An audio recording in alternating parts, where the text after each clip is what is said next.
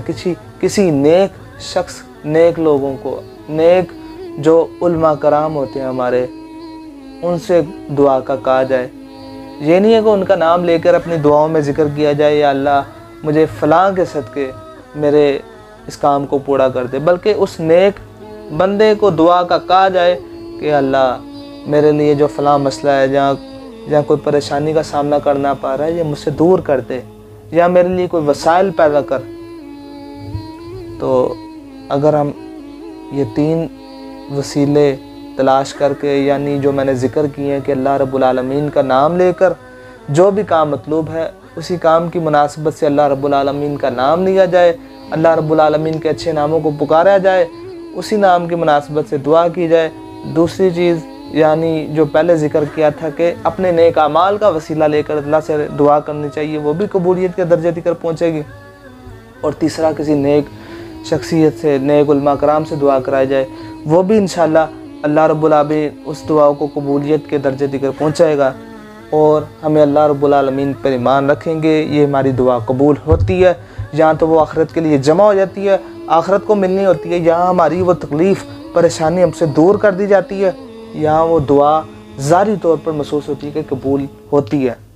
تو اس لیے ہمیں یہی کوشش کرنی چاہیے کہ ہماری دعا قبول ہوتی ہے، ایمان رکھنا چاہیے۔ تو اللہ رب العالمین سے دعا ہے کہ اللہ ہمیں جو کچھ سنا اور سنایا اس پر عمل کرنے کی توفیق عطا فرما، اور ہمیں آخرت کے دن پر اللہ رب العالمین پر مکمل ایمان رکھنے کی توفیق عطا فرما۔